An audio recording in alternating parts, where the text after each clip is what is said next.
Un homme pressé, Julien Pulvé, le 13 octobre prochain, il prendra le départ de la Transat 650. Rochelet depuis 20 ans, sport-études, Pôle France, il a suivi toute la filière. Mais un jour, la Mini lui est tombée dessus. Et avec des amis, on est allé sur l'eau en Zodiac, assister au départ, voir les petits copains partir. Et je me rappelle de ça, c'était le départ en 2009 et ils partaient tous avec le vent qui venait de derrière, avec les spies à fond. Et j'ai vu ça, je me suis dit, mais un jour, je veux réussir à faire ça.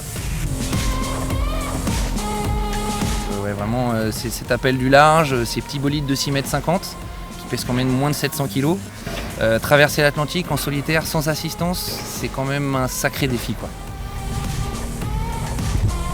Julien l'affirme, haut et fort, il partira coûte que coûte, même si pour l'heure il n'a réuni que 20 000 € sur les 40 000 nécessaires pour bien figurer. La course au sponsor est donc engagée, car la complète, même en mini, coûte un max. Ce qui coûte cher, c'est déjà premièrement le matériel.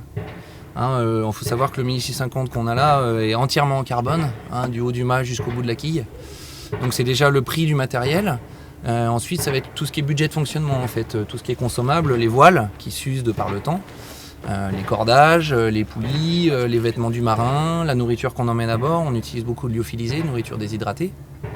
Et puis après, c'est l'inscription aux courses, les déplacements, voilà, etc., quoi. Ça va très vite. Mais pour séduire les financiers, Julien a un argument de poids, son palmarès. Vainqueur de la Mini Fastnet en double, du Trophée 650, 3e de la Trans-Gascogne. Dans la catégorie prototype, malgré son expérience récente, il pointe déjà à la 7e place de la classe. Et ça, c'est la classe.